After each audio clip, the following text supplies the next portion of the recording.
Hello everyone, आप सभी का बीबीपी यूट्यूब चैनल पे वेलकम है। आज आप लोगों के लिए हम आपका फोर्थ मॉडल पेपर, आपको पता है कि आपके 3 मॉडल पेपर अपलोड हो गए हैं। आज चौथा मॉडल पेपर हम सॉल्व कराने जा रहे हैं। भैया आपको बता दें, अभी तक हमने 3 मॉडल पेपर सॉल्व करा दिया, आज चौथा मॉडल पेपर है। मैं आपसे गारंटी के साथ कहता हूं कि अगर आप चारों मॉडल पेपर के चारों लेक्चर देख लेते हैं तो आपका 60 से 70% कहीं नहीं गया है। बायो का 60 से 70% इसी 4 मॉडल पेपर से आएंगे, मेरी गारंटी है। आपका कल ही एग्जाम है, इसलिए हमने कहा कि आपको लेक्चर दे दिया जाए और आपका बड़े बेनिफिट हो गया।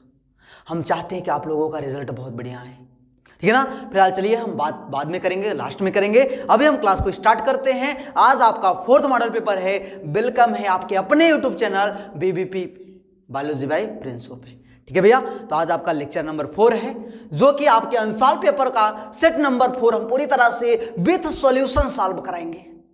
क्वेश्चन तो दिखाएंगे ही, आपको पैटर्न भी बताएंगे कैसे लिखना है, आपको बढ़िया से सॉल्यूशन भी देंगे, ठीक है ना। हाँ, ये है कि पूरा डिटेल में हम डिस्कस नहीं कर पाएंगे। क्यों? क्योंकि आपका कल ही एग्जाम है, टाइम हमारे पास कम है, ठीक है भैया। चलिए हम टॉपिक को डिस्कस करते हैं।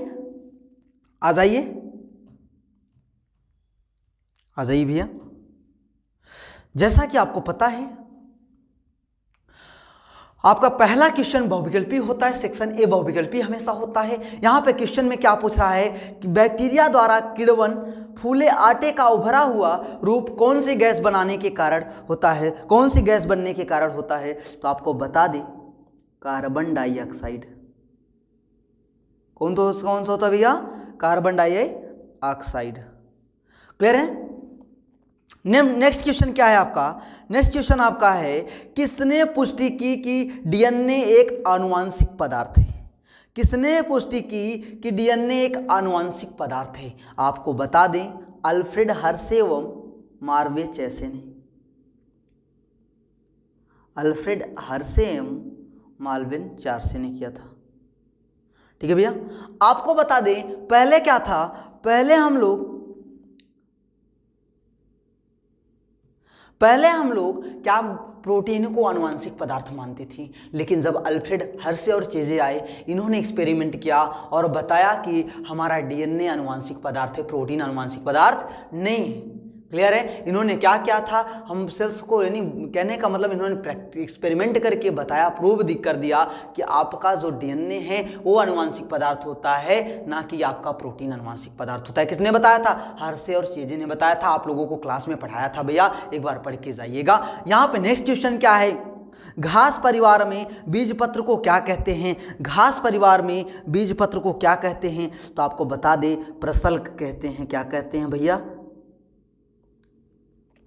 क्या कहते हैं?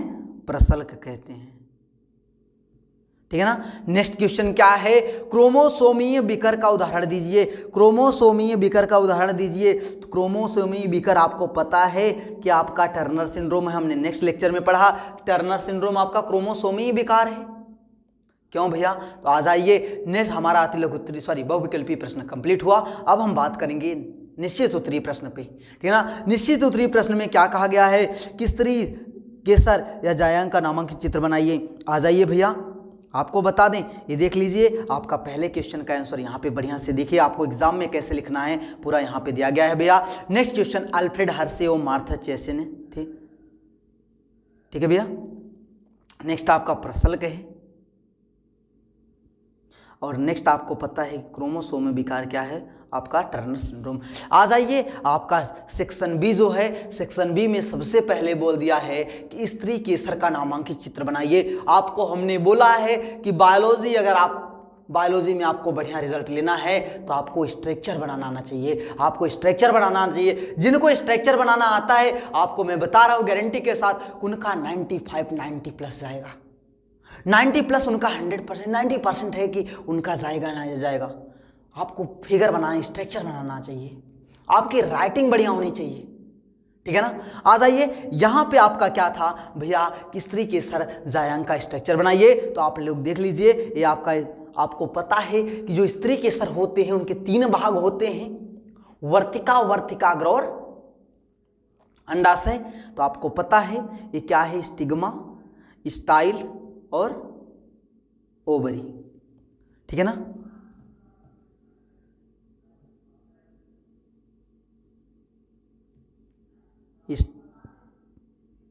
स्टिग्मा,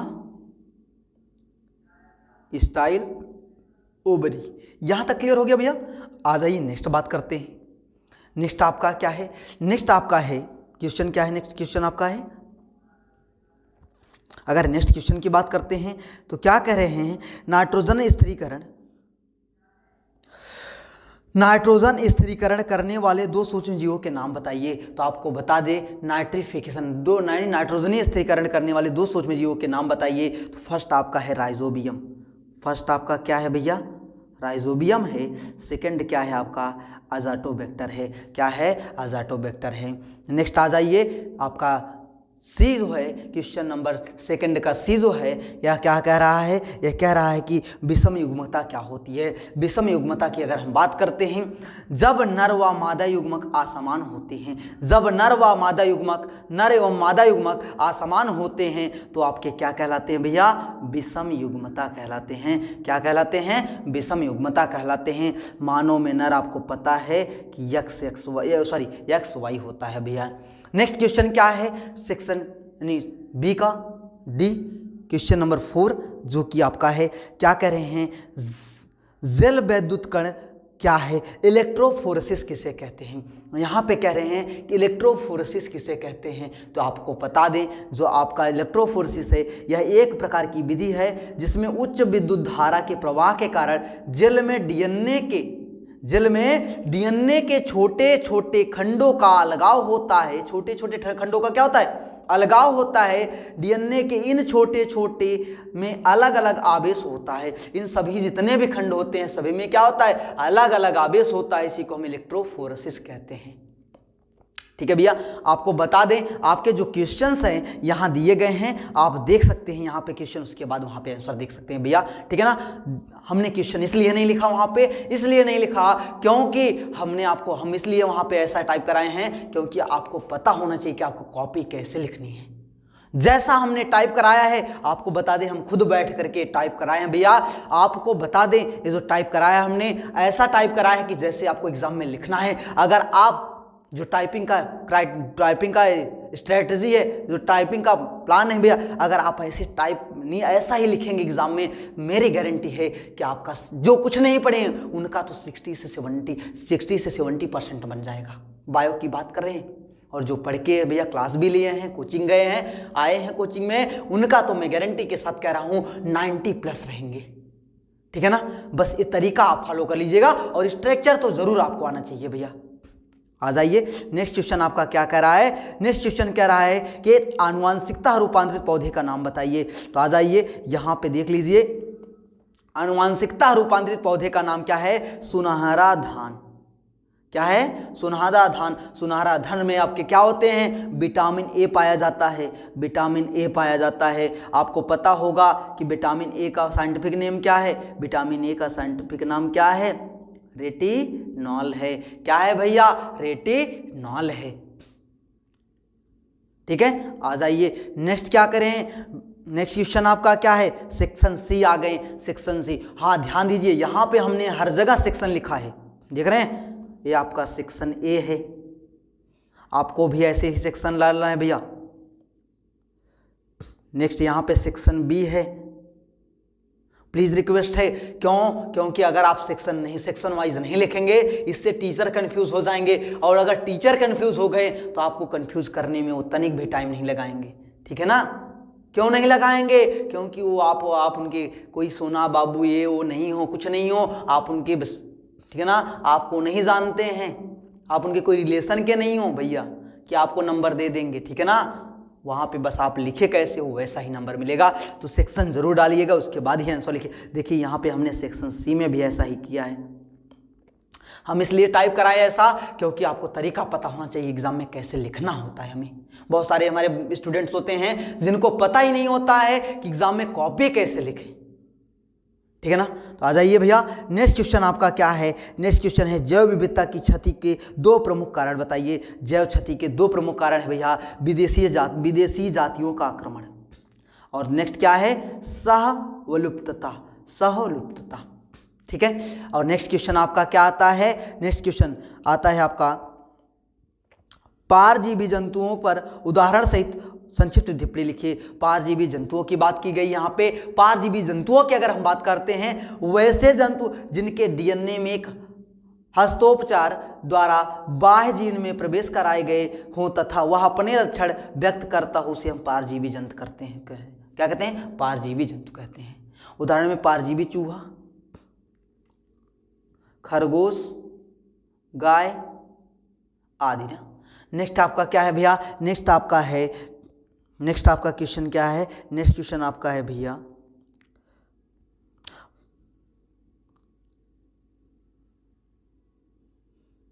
ठीक है ना। यहाँ पे सेक्शन सी का पहला क्वेश्चन हो गया भैया, जैव विविधता की क्षति के दो प्रमुख कारण हो गए, परजीवी जंतुओं का हो गया। अब आते हैं नेक्स्ट क्वेश्चन हमारा है सूक्ष्म जीवों से प्राप्त होने वाले दो अम्लों के बारे में बताइए। सूक्ष्म जीवों से प्राप्त होने वाले दो अम्लों की बात करें तो आपको अभी हमने बताया था, आपको थर्ड मॉडल पेपर में बताया गया है कि लैक्टिक अम्ल, लैक्टिक अम्ल हमें मिलता है दूध, आपको पता है लैक्टोबैसिलस, अभी बताया था बैक्टीरिया का नाम लैक्टोबैसिलस बैसिलाई ना। और ध्यान दीजिए एसिटिक अम्ल हमें क्या मिलते हैं, एसिटिक अम्ल, जो कि सिरका। क्वेश्चन क्या था, क्वेश्चन आपका था सूक्ष्म जीवों से प्राप्त होने वाले दो अम्लों के बारे में बताइए। तो आपका लैक्टिक अम्ल और एसिटिक अम्ल ये दोनों कहाँ से मिलते हैं, हमें कहाँ से मिलते हैं भैया, सूक्ष्म जीवों से मिलते हैं। ठीक है ना। नेक्स्ट क्वेश्चन क्या है, परागकण क्या है, इसका नामांकित चित्र बनाइए। आ जाइए परागकण की बात करते हैं। आपको पता है परागकण, परागकण की बात करें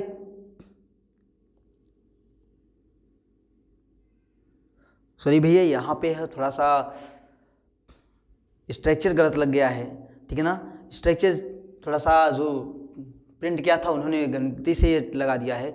तो परागकण का निर्माण पुष्प में के नर जनन अंग पुंकेसर में होता है, जो पुष्प के निषेचन में महत्वपूर्ण भूमिका निभाता है, जो कि मनुष्य के जो पुष्प के निषेचन में महत्वपूर्ण भूमिका निभाता है। परागकण का निर्माण पुष्प के नर जनन अंग के पुंकेसर से होता है।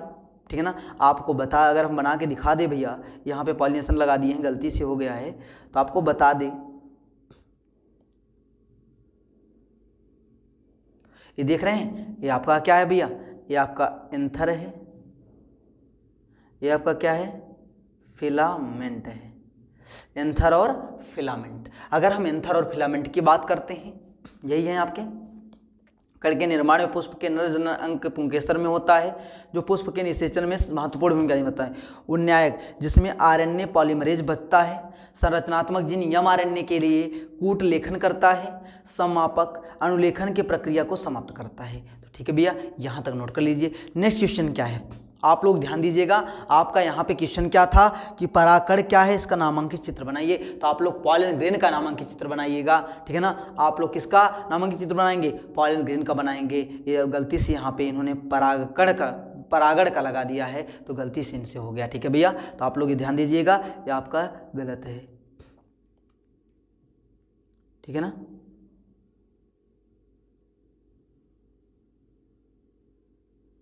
ठीक,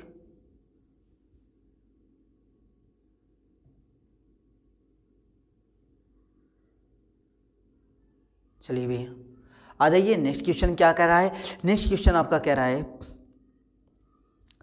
नेक्स्ट क्वेश्चन आपका क्या था, अनुलेखन इकाइयों के मुख्य भागों के नाम बताइए। अनुलेखन इकाइयों के नाम है भैया उन्नायक, जिसमें आरएनए पॉलीमरेज बचता है, संरचनात्मक जीन एमआरएनए के लिए कूट लेखन करता है, समापक अनुलेखन की प्रक्रिया को समाप्त करता है।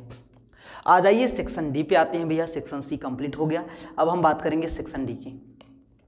सेक्शन डी की बात करते हैं। सेक्शन डी में आइए देखते हैं कौन सा क्वेश्चन प्रॉब्लम क्या है। सेक्शन डी की बात करते हैं तो यहाँ पे क्वेश्चन आया है कि बीज क्या है, किसी एक बीज की संरचना का वर्णन कीजिए। यहाँ पे पूछ रहे हैं कि बीज क्या होता है। बीज की बात करें तो आवृत बीजी पौधों में बीजांड, आवृत यहाँ पे थोड़ा सा देख लीजिए, ठीक है ना। आवृतबीजी पौधों में बीजांड के निषेचन के बाद फल के अंदर बनने वाले विशेष संरचना ही क्या कहलाती है? बीज कहलाती है। विशेष संरचना ही क्या कहलाती है? बीज कहलाती है। नेक्स्ट क्वेश्चन आपका क्या है भैया? नेक्स्ट क्वेश्चन आपका है, निम्नलिखित पर टिप्पणी लिखिए। इस पर संक्षिप्त टिप्पणी लिखनी है। सबसे पहले आपका है सहभोजिता। क्या है भैया? सहभोजिता। तो ऐसे पारस्परिक क्रिया जिसमें एक जाति को लाभ होता है और दूसरी जाति को न लाभ होता है न हानि होता है, इसे हम क्या कहते हैं? सहभोजिता कहते हैं। ठीक है ना। एक आप कह सकते हो, इसका सिंबल बना सकते हो पॉजिटिव 0।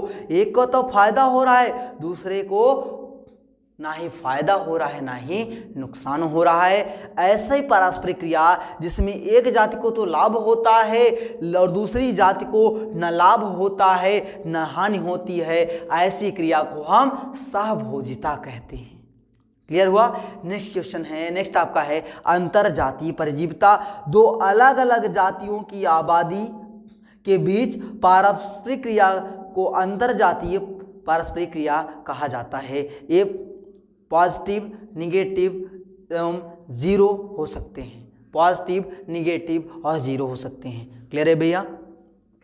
आ जाइए। नेक्स्ट क्वेश्चन आपका क्या था? 4 का C जो है आपके सेट नंबर 2 में प्रश्न जो आपका क्वेश्चन नंबर 6 है वो सेम है दोनों का, आप उसको देख लीजिएगा भैया। ठीक है ना।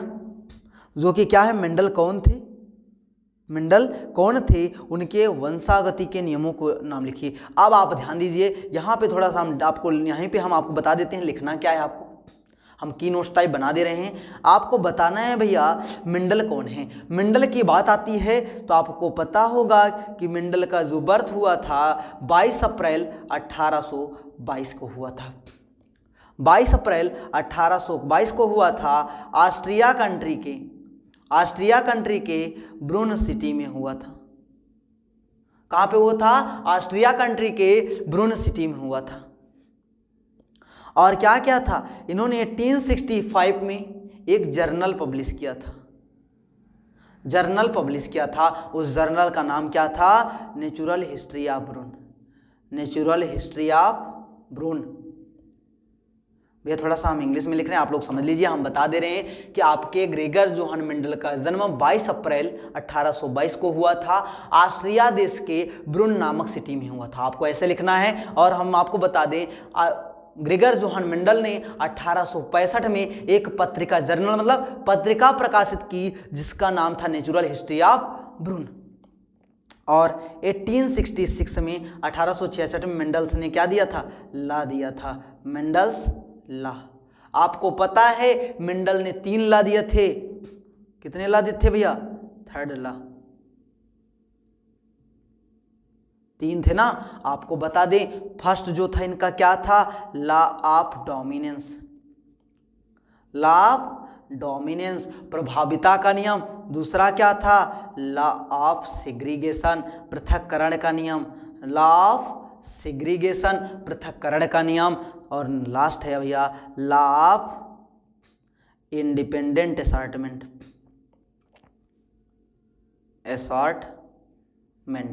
स्वतंत्र आव्यूहन का नियम। मेंडल ने 3 नियम दिए थे, law of dominance, law of segregation, law of independent assortment.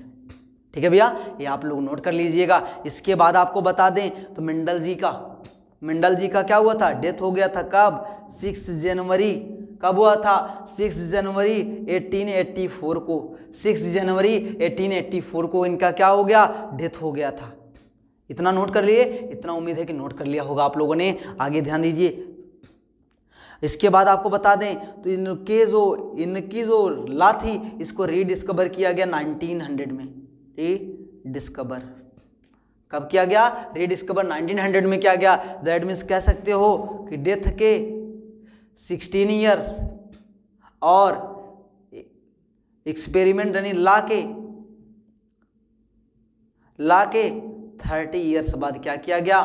इनके लॉ को रीडिस्कवर किया गया। क्यों? क्योंकि आपको क्लास में हमने बताया था कि मेंडल को उस टाइम फादर नहीं माना गया था। अब ध्यान दीजिए, इतना क्लियर हो गया। इसके बाद आपको बता दें कि कितने साइंटिस्टों ने, 3 साइंटिस्टों ने मिलकर के इनके लॉ को क्या किया था? रीडिस्कवर किया था। अब यहाँ पे एग्जाम में क्वेश्चन आ सकता है कि मेंडल के नियमों के कितने साइंटिस्टों ने रिडिस्कवर किया, तो 3 साइंटिस्टों ने, 3 वैज्ञानिकों ने। कौन कौन से थे आपको बता दे, कार्ल कोरेंस, एरिक वान शेरमार्क, हुगो डी ब्रीज। यही 3 साइंटिस्ट मिलकर के मेंडल के नियम को रीडिस्कवर किया था, मेंडल के नियम की पुनर्खोज की, और उसी टाइम से मेंडल को क्या कहा जाने लगा,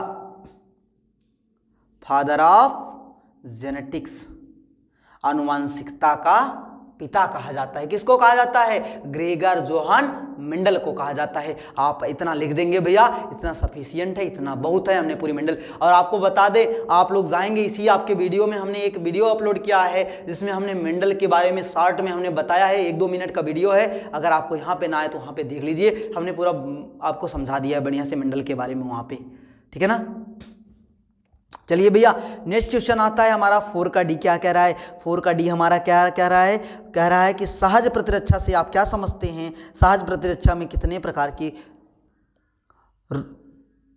रोग होते हैं। चलिए ठीक है ना, आ जाइए भैया, ध्यान दीजिए। यहाँ पे कह रहे हैं कि सहज प्रतिरक्षा एक प्रकार की अविशिष्ट रक्षा है जो जन्म के समय मौजूद होती है, जो जन्म के समय मौजूद होती है। यह प्रतिरक्षा हमारे शरीर में बाह्य कारकों के प्रवेश के सामने विभिन्न प्रकार के रोध खड़ा करने में से हासिल होती है। सहज प्रतिरक्षा के रोध की बात करते हैं, शारीरिक रोध, कायिक रोध, कोशिकीय रोध, साइटोकाइन रोध, ये आपके हैं रोध भैया, ये आपका सहज प्रतिरक्षा का है, आपको इतना ही लिखना है भैया। नेक्स्ट क्वेश्चन आपका क्या है, नेक्स्ट क्वेश्चन सेक्शन ई आ गए हम लोग। हमने सेक्शन डी यानी सेक्शन 4 तक हमने डिस्कस कर लिया, खंड 4 हमने डिस्कस कर लिया, खंड 5वें पे आते हैं, सेक्शन ई पे आते हैं भैया, जिसमें आंसर नंबर 5 का ए क्या कह रहा है, ये कह रहा है न्यूक्लियोसोम का साचित्र वर्णन कीजिए। न्यूक्लियोसोम का साचित्र वर्णन कीजिए। तो जब हिस्टोन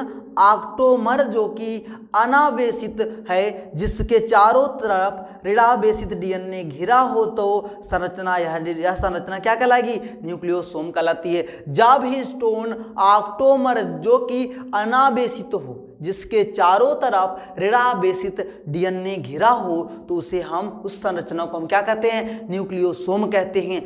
कानबर्ग एवं थॉमस के अनुसार, कानबर्ग एवं थॉमस के अनुसार न्यूक्लियोसोम डीएनए एवं हिस्टोन प्रोटीन की, डीएनए एवं हिस्टोन प्रोटीन की 5.7 डायामीटर ऊंची एवं 11 नैनोमीटर यानी 11 डायमीटर व्यास वाली अद्वैत बेलनाकार संरचना होती है। आप देख लीजिए, ये आपके हिस्टोन की स्ट्रक्चर है और इसके ऑक्टामर होते हैं। ऑक्टामर में आपको बता दें H1 H2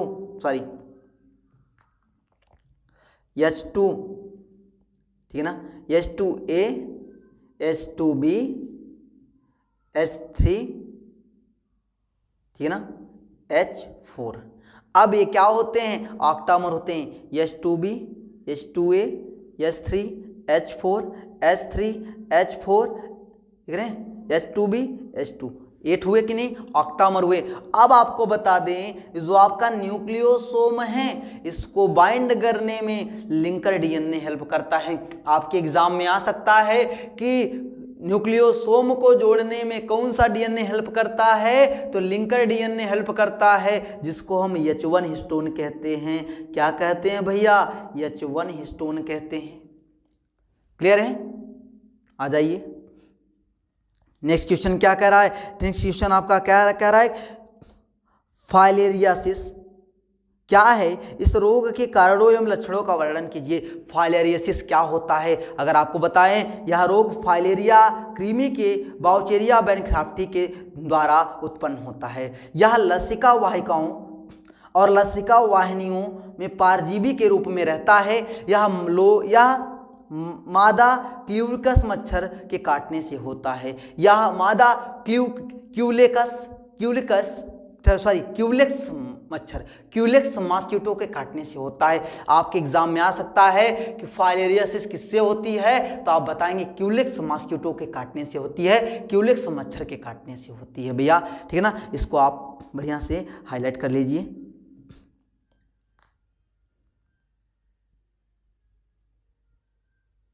ठीक है ना, आ जाइए। क्या करें, इसके लक्षण क्या होते हैं? हल्का आपको बुखार होगा, शरीर में दर्द होगी, यकृत, पलिया और अंडकोश तथा पैरों में क्या होगी? सूजन होगी, ठीक है ना। ये आदि सारे इनके लक्षण है भैया, किसके? फाइलेरियासिस के, फाइलेरिया के। नेक्स्ट क्वेश्चन क्या कह रहा है? नेक्स्ट क्वेश्चन क्या कह रहा है भैया कि प्रतिबंधन एंजाइम क्या है या कितने प्रकार के होते हैं, चर्चा कीजिए। आपको पता है कि डीएनए को तोड़ने वाले एंजाइम को ही हम प्रतिबंधन एंजाइम या विदलन एंजाइम कहते हैं। विदलन एंजाइम इकोलाई नामक जीवाणुओं से सन 1963 में 1963 में निकाले गए थे।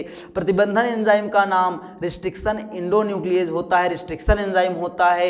यह क्या करता है? डीएनए की लंबाई को बढ़ाता है, डीएनए की लंबाई को बढ़ाता है, डीएनए के विशिष्ट स्थान से काटने का कार्य करता है, डीएनए का क्रम से पहचानता है, डीएनए को क्रम से क्या करता है? पहचानने का काम करता है। आपको बता दें, आपका जो विदलन एंजाइम है ये दो प्रकार का होता है, एक आपका एंडोन्यूक्लियेज होता है, दूसरा आपका एक्सोन्यूक्लियेज होता है। एक आपका एंडोन्यूक्लियेज होता है, दूसरा एक्सोन्यूक्लियेज होता है। एंडोन्यूक्लियेज जो होता है वो डीएनए को मध्य से काटने का काम करता है, और आपका जो एक्सोन्यूक्लियेज होता है वो सिरों से काटने में, सिरों से काटता है, ठीक है ना भैया। इसके बाद आ जाइए, नेक्स्ट क्वेश्चन क्या है आपका? नेक्स्ट क्वेश्चन क्या है कि बायोरिएक्टर का सचित्र वर्णन कीजिए। बायोरिएक्टर के हमने यहाँ पे थ्योरी लिख दी भैया, चित्र आप देख लीजिएगा। बायोरिएक्टर की बात करें, बायोरिएक्टर एक बर्तन के समान है जिसमें सूक्ष्म जीव, पौधे, जंतु एवं मानव कोशिकाओं का उपयोग करते हुए कच्चे माल को जैव रूप में विशिष्ट उत्पादों, व्यस्त एंजाइम आदि में परिवर्तित किया जाता है। वांछित उत्पाद पाने के लिए जीव प्रतिकारक अनुकूलतम परिस्थितियों जैसे कि तापमान, क्रियाधार, पीएच, विटामिन, लवण, ऑक्सीजन आदि का उपयोग करते हैं, ठीक है भैया। नेक्स्ट आ जाइए, यहां पे देख लीजिए, आपका एक आया था क्वेश्चन। इसके बाद पराग कोश के अनुप्रस्थ काट। आपको पता है कि एक पराग कोश से क्वेश्चन आया था भैया, तो आप पराग कोश वाला जो है वो यहाँ पे देख लीजिए, चित्र वहाँ पे नहीं है तो यहाँ पे, वहाँ पे परागण वाला लग गया है, तो आप इसको बना दे सकते हैं वहाँ पे, ठीक है ना भैया। आ जाइए, यहाँ पे सिर्फ स्ट्रक्चर ही बनाना है। क्वेश्चन क्या कह रहा है? 6A क्या कह रहा है? सेक्शन ई का जो पहला क्वेश्चन है वो क्या कह रहा है कि पराग कोश का सिर्फ चित्र बनाइए, ठीक है ना। क्या कह रहा है? परागकोश के अनुप्रस्थ काट का नामांकित चित्र बनाइए, बस चित्र बनाना है, वहाँ पर वर्णन नहीं करना है भैया, चित्र आप बना सकते हैं। नेक्स्ट क्वेश्चन क्या कह रहा है कि थैलेसीमिया रोग पर संक्षिप्त टिप्पणी लिखिए। थैलेसीमिया रोग की बात करते हैं। थैलेसीमिया रक्त दोष युक्त आनुवांशिक रोग है। थैलेसीमिया में रोगी रुधिर में हीमोग्लोबिन की मात्रा कम हो जाती है। हीमोग्लोबिन की मात्रा क्या हो जाएगी? कम हो जाएगी। आपको पता होगा कि आपका रक्त जो होता है, आपका जो ब्लड होता है वो लाल क्यों होता है? इसी वर्णक की वजह से, हीमोग्लोबिन की वजह से ही। और हेल्प किसमें करता है? हमारे ऑक्सीजन को क्या करने में, स्थानांतरित, ट्रांसपोर्ट करने के लिए हेल्प करता है। नेक्स्ट बात करते हैं, हीमोग्लोबिन लाल रक्त कोशिकाओं में मिलने वाला एक प्रोटीन है जो कि ऑक्सीजन का परिवहन करता है। हमने बताया ना कि आपका जो हीमोग्लोबिन होता है एक प्रोटीन है जो कि ऑक्सीजन के परिवहन में हेल्प करता है। आ जाइए, हीमोग्लोबिन की मात्रा कम होने से शरीर दुर्बल व आसक्त हो जाता है और हमेशा किसी ना किसी बीमारी से ग्रसित रहने लगते हैं। थैलेसीमिया रोग ऑटोसोमल संलग्न अप्रभावी जीन से संबंधित होता है। यह दोष उत्परिवर्तन या गुणसूत्र विलोपन के कारण होता है। थैलेसीमिया के जीन अप्रभावी होते हैं। थैलेसीमिया के जीन अप्रभावी होते हैं। यह रोग घातक थैलेसीमिया मेजर कहलाता है। यह रोग घातक थैलेसीमिया मेजर कहलाता है, जिसके कारण बाल्यकाल में ही क्या हो जाती है? मृत्यु हो जाती है। बाल्यकाल में ही क्या हो जाती है? मृत्यु हो जाती है भैया। नेक्स्ट क्वेश्चन आपका क्या कर रहे हैं? किण्वित पेय पदार्थ क्या है, इसके उदाहरण बताइए। किण्वित पेय पदार्थ की बात करते हैं, सूक्ष्म जीव विशेषकर ईस्ट यानी कवक की बात करें। कवक का प्रयोग प्राचीनतम काल से शराब, बियर, ब्रांडी या रम जैसे पेय के उत्पादन में किया जाता है। इस उद्देश्य के पूर्ति के लिए यह वही ईस्ट ब्रेड बनाने तथा माल्टीकृत धान्यों तथा फलों के रसों में एथेनॉल उत्पन्न करने में प्रयोग किया जाता है। आपको बताएं विभिन्न प्रकार के एल्कोहलीय पेय की प्राप्ति किण्वन तथा विभिन्न प्रकार के संसाधन कच्चे पदार्थों पर निर्भर करती है, जैसे वाइन तथा बियर का उत्पादन बिना आसवन जबकि ब्रांडी तथा रम किण्वित रस के आसवन द्वारा तैयार किया जाता है। इस प्रकार के पेय पदार्थ को ही किण्वित पेय पदार्थ कहते हैं। ठीक है भैया, नेक्स्ट आ जाइए। नेक्स्ट क्वेश्चन आपका क्या था? नेक्स्ट क्वेश्चन क्या था? आस्तन ग्रंथि की आरेखीय काट का नामांकित चित्र बनाइए। तो देख लीजिए आपका मेमोरी ग्लैंड है, दैट मीन्स आस्तन ग्रंथि का पूरा स्ट्रक्चर है भैया, आप लोग देख सकते हैं इसको। ठीक है ना। नेक्स्ट बात करते हैं, नेक्स्ट क्वेश्चन क्या करें? नेक्स्ट क्वेश्चन आपका क्या कर रहा है? सेक्शन जी की बात करते हैं भैया। सेक्शन जी की अगर हम बात करें तो यहाँ पे आंसर नंबर 7 इसको ध्यान दीजिए। क्वेश्चन क्या है? लिंग संलग्न वंशगति को आप क्या समझते हैं? इसकी एक उदाहरण सहित व्याख्या कीजिए। तो आपको बताए सेट 1 के प्रश्न नंबर 5 के गा में आप जाकर के देख लीजिएगा, वहां पे हमने इसको एक्सप्लेन किया है, आप वहां पे पढ़ लीजिएगा। ठीक है ना। नेक्स्ट क्वेश्चन क्या कर रहे हैं? नेक्स्ट क्वेश्चन आपका कह रहा है अथवा करके है भैया, इसमें क्या कर रहे हैं? हर्षे एवं चेजे के प्रयोग को बताइए। अभी हमने आपको हर्षे और चेजे को प्रयोग को दिखाया बढ़िया से। यह प्रयोग के अनुसार हर्ष और चेज ने जीवाणु भोजी के ऊपर प्रयोग किया और इकोलाई में प्रभावित करता है कि इकोलाई के 2 विभिन्न संवर्धन माध्यम से संवर्धित किया, रेडियो एक्टिव सल्फर और radio active phosphorus. Radio active sulphur के साथ अमीनो अम्ल ने मिलकर प्रोटीन का निर्माण किया, रेडियो एक्टिव फास्फोरस के साथ न्यूक्लियोटाइड ने मिलकर के डीएनए का निर्माण किया। प्रोटीन डीएनए जीवाणु भोजी को प्रविष्ट कराया, तब संतति में केवल डीएनए उपस्थित था। इन्होंने निष्कर्ष निकाला कि डीएनए आनुवंशिक पदार्थ है। दैट मीन्स आपको एक एग्जाम्पल देते हैं कि आपको बता दें यहाँ पे इन्होंने क्या किया, आपको बताएं। जैसे कि मान लीजिए हमें क्या हुआ है? निमोनिया हुआ है, मान लीजिए। ठीक है ना। और निमोनिया किस जीवाणु की वजह से होता है? स्ट्रेप्टोकोकस निमोनिया की वजह से होता है। इन्होंने जब हमारी बॉडी से क्या किया, उस जीवाणु को स्ट्रेप्टोकोकस निमोनिया को निकाल लिया हमारी बॉडी से, और निकाल करके उसको वाटर में क्या किया? बॉयल करा लिया। जब बॉयल कराया तो बॉयल कराने के बाद वो तो डेड हो गया। डेड होने के बाद उन्होंने जब देखा तो लास्ट में उनकी जितनी भी उसमें बायोलॉजिकल यानी एक्टिविटीज थी, सारी चीजें क्या हो गई थी? इनएक्टिव हो गई थी। दैट मीन्स निष्क्रिय हो गई थी, सिवाय किसके? डीएनए के। आपका प्रोटीन भी इनएक्टिव हो गया था, लेकिन आपका डीएनए इनएक्टिव नहीं हुआ था। तो इससे इन्होंने प्रूव किया और बताया कि आपका जो डीएनए है वही क्या है? आनुवांशिक पदार्थ होता है। किसने बताया? हर्षे और चेजे ने बताया था। नेक्स्ट क्वेश्चन क्या भैया? सेक्शन एच की बात करते हैं। सेक्शन एच की बात करें, सेक्शन एच आप लिख सकते हैं। ठीक ना। सॉरी, सेक्शन एच आप नहीं लिखेंगे क्योंकि सेक्शन ऑलरेडी जी ही तो होता है। उसके बाद ये अब यहाँ पे अलग है भैया, यहाँ पे कोई सेक्शन नहीं रहेगा। ठीक है ना। उसके बाद आंसर नंबर 8, आंसर नंबर 8 क्या कह रहा है कि प्रतिरक्षा किसे कहते हैं? प्रतिरक्षा कितने प्रकार की होती है? विस्तार से समझाइए। तो आपको प्रतिरक्षा को पूरा विस्तार से समझाना है। हमने यहाँ पे आपको बस बताने के लिए, समझाने के लिए, क्योंकि हमारे पास टाइम नहीं है, बस आपको एक तरीका याद करने के लिए नॉर्मली समझाया। हमने बहुत सारे पॉइंट्स नहीं रखे हैं भैया। ठीक है ना। बट इतना भी अगर आप एग्जाम में लिख देते हो तो आपका रिजल्ट बहुत ही बढ़िया रहेगा। चलिए, प्रतिरक्षा तंत्र से प्राप्त वह क्षमता जो परपोषी को रोगजनक से लड़ने के लिए उत्तरदायी होती है। रोगजनक से लड़ने के लिए क्या होती है? उत्तरदायी होती है। उसी को हम क्या कहते हैं? प्रतिरक्षा कहते हैं। क्या कहते हैं? प्रतिरक्षा कहते हैं। प्रतिरक्षा 2 प्रकार की होती है, एक सहज प्रतिरक्षा, दूसरी उपार्जित प्रतिरक्षा। सहज प्रतिरक्षा की बात करते हैं। सहज प्रतिरक्षा की अगर हम बात करें क्या होती है? सहज प्रतिरक्षा का आपको बता दें, यहाँ पे देख रहे हैं कि आपको जाकर के इसी सेट के चौथा का जो क्वेश्चन घा है, दैट मीन्स 4 का डी जो है आपका, उसमें आपको ये मिल जाएगा आंसर, सहज प्रतिरक्षा। अभी हमने जस्ट ही पढ़ा था। ठीक है ना, इसी सेट में है। इसके बाद उपार्जित प्रतिरक्षा, यह प्रतिरक्षा जन्म के साथ के प्राप्त नहीं होती है। इस जन्म के प्रतिरक्षा विभिन्न प्रकार से प्राप्त किया जा सकता है, इसीलिए इसे उपार्जित प्रतिरक्षा कहते हैं।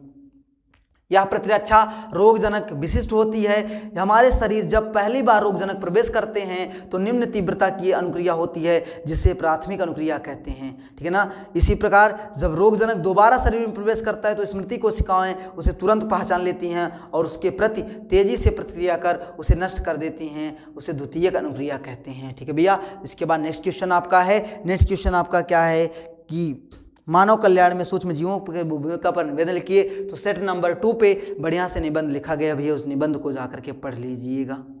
ठीक है ना। इसके बाद नेक्स्ट आपका क्या है, यहाँ पे भी कोई सेक्शन नहीं क्योंकि सेक्शन जी तक ही होता है। इसके बाद क्वेश्चन क्या है कि आपका जैव विविधता, जैव विविधता से आप क्या समझते हैं, स्थान आपको बता दें जैव विविधता आपके सेट नंबर 1 में मिल जाएगा प्रश्न क्वेश्चन नंबर 8 पे, तो आप जाकर के वहाँ पे पढ़ लीजिएगा भैया। इसी के साथ आपका 4 मॉडल पेपर आज कंप्लीट हो गया, आपके 4 मॉडल पेपर कंप्लीट हो गए। जैसा कि वादा के मुताबिक हमने 5 बोला था बट 4 ही मॉडल पेपर हो गया पाया, कल आपका एग्जाम ही है तो आपका 4 मॉडल पेपर। लेकिन हाँ इतना बता दे रहे हैं कि आपका 4 मॉडल पेपर बस आप यही पढ़ के जाइए, मेरी गारंटी है कि 60 से 70% आपका रिजल्ट आएगा, 60 से 70% आपका रिजल्ट आएगा।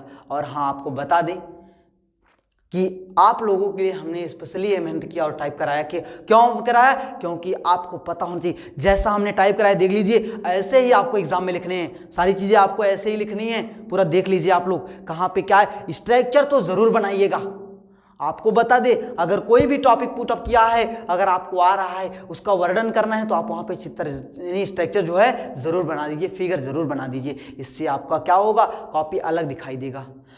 और आपको कुछ पॉइंट्स बताना चाहेंगे कल के एग्जाम के लिए, बायो के एग्जाम के लिए। जैसा कि कल ही आपका एग्जाम है बायो का, आप ध्यान दीजिएगा कॉपी कैसे लिखनी है हमने बता दिया। और पॉइंट आपको क्या करने हैं, सबसे पहले तो आपकी जो आंसर सेक्शन तो जरूर लिखना है, आपको सेक्शन का ध्यान देना है, सेक्शन आपको लिखना है। दूसरी चीजें आपको कॉपी में कट नहीं करना है। कुछ स्टूडेंट्स होते हैं वो अगर लिख रहे हैं तो तुरंत ही यहाँ पे कुछ लिखे हैं तुरंत ही वहां कट कर देते हैं, गलत लगा उनको तुरंत ही कट कर देते हैं, ऐसा आपको नहीं करना है। और आपको व्हाइटनर का यूज नहीं करना है, व्हाइटनर का यूज आपको नहीं करना है, ये भी ध्यान दीजिएगा, ठीक है ना। और राइटिंग आपकी बहुत ही इंपॉर्टेंट रखती है, राइटिंग आपकी बहुत इंपॉर्टेंट रखती है। इसके लिए हम आपको एक तरीका बताते हैं, जैसे कि सपोज दैट मान लीजिए आप सेक्शन बी सेक्शन सी कर रहे हैं, क्योंकि ऑब्जेक्टिव तो आप नॉर्मली एक एक लाइन का होता है उसमें तो कोई नहीं है, बट मान लीजिए आप सेक्शन बी सेक्शन सी कर रहे हैं तो सेक्शन बी के जो भी क्वेश्चंस हैं उनकी जो आपकी स्पीड होनी चाहिए वो 40 किलोमीटर प्रति hour, that mean slow speed में आपको चलना है। राइटिंग बढ़िया होनी चाहिए, आराम से लिखना है सेक्शन बी को।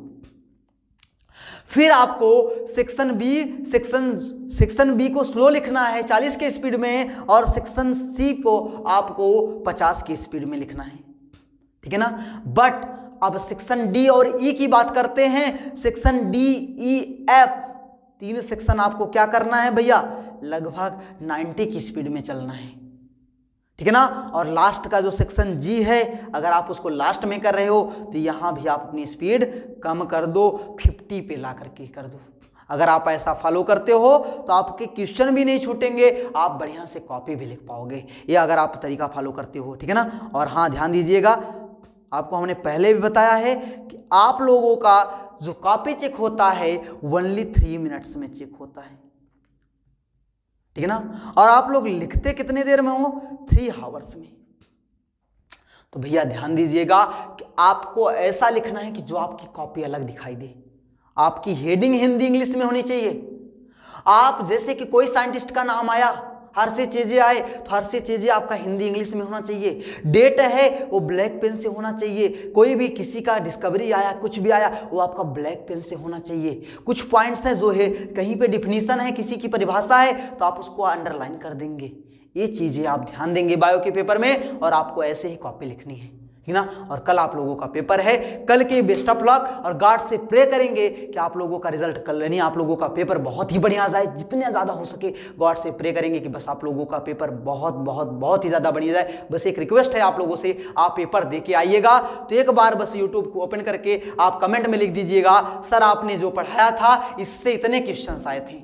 रियल में अगर आप लोग इतना करोगे तो हमें लगेगा कि हमारा पढ़ाना सफल हुआ, और मैं ये उम्मीद अपनी पूरी कोशिश कर लिया, और हमें लगता है कि आपको जितना पढ़ाया है तो हमारा जितना पढ़ाया हुआ है आपको लगभग 50 से 60% यहीं से क्वेश्चंस मिलेंगे, 50 से 60% क्वेश्चन यहीं से मिलेंगे। और हाँ आपको कुछ बता देते हैं कि आपको पढ़ के क्या जाना है, कुछ टॉपिक्स आपको बता देते हैं कि इनको तो भूलिएगा मत, तनिक से भी आप इनको तो जरूर पढ़ के जाइएगा। डीएनए, सबसे पहले तो डीएनए के बारे में, डीएनए का डबल हेलिकल मॉडल, वाटसन और क्रिक का मॉडल पढ़ के बजाइएगा, ठीक है ना। दूसरा आनुवांशिक कूट, जेनेटिक कोड, आनुवांशिक कोड पढ़ के जाइएगा, ठीक है ना। और सेंट्रल डोगमा, दैट मीन्स आपका क्या है, प्रतिकृतिकरण, अनुवादन, ठीक है ना। ये आपको रिप्लिकेशन, ट्रांसक्रिप्शन और ट्रांसलेशन पढ़ के जाना है भाई, अनुलेखन, अनुवादन, ठीक है ना। आपको ये पढ़ के जाना, सेंट्रल डोगमा जिसको बोलते हैं, डोगमा, क्लियर है भैया। जेनेटिक कोड, सेंट्रल डोगमा पढ़ के जाना है आपको। इसके बाद आपके जो हैं फ्लावर के, ठीक है ना, और हाँ male and female reproductive organ, male and female reproductive organ, इस पर मैंने दैट मीन्स शुक्राणु तो जरूर पढ़ के जाइएगा, इसका स्ट्रक्चर प्रैक्टिस करके जाइएगा, इसके आने के चांसेस बहुत ही ज़्यादा हैं, ठीक है ना। तो ऐसे ही आप कुछ टॉपिक्स, ये आप इतने टॉपिक्स तो आप ज़रूर पढ़ के जाइएगा, ठीक है ना भैया। डीएनए की आरएनए, ये सब प्रोटीन्स कैसा निर्माण होता है, ये सारी चीज़ें आप पढ़ के जाइएगा, इससे तो आपको बहुत सारे क्वेश्चंस मिल जाएंगे भैया, ठीक है ना। तो आज के लिए बस इतना ही, हम क्लास को अपनी समाप्त करते हैं, और कल आप लोगों का पेपर है, कल हम गॉड से प्रे करते हैं कि आप लोगों का पेपर बहुत बहुत बहुत ही ज़्यादा बढ़िया जाए और आप लोगों का रिजल्ट अच्छा आए, ठीक है ना। और हाँ, आप लोग ऐसे ही मेहनत करते रहिए, और आप लोगों के लिए आपके जो भी भाई बहन हैं उनको बता दीजिए कि आपकी क्लास चलती। और हाँ, एक रिक्वेस्ट आप लोगों से है भैया कि आप लोग प्लीज़ आपके जो भी फ्रेंड हैं जिनका कल पेपर है, प्लीज़ उनके पास ये क्लास शेयर कर दीजिए, चारों क्लासेस शेयर कर दीजिए, प्लीज़ रिक्वेस्ट है भैया। तो आज के लिए बस इतना ही, हम क्लास को यहीं समाप्त करते हैं। Thanks for watching, tata bye bye, हम नेक्स्ट फिर मिलेंगे। देखिए आपके एग्जाम के बाद कल हम फिर लाइव आएंगे और आपसे पता करेंगे कि आपका एग्जाम कैसा रहा। Okay, bye bye all of you.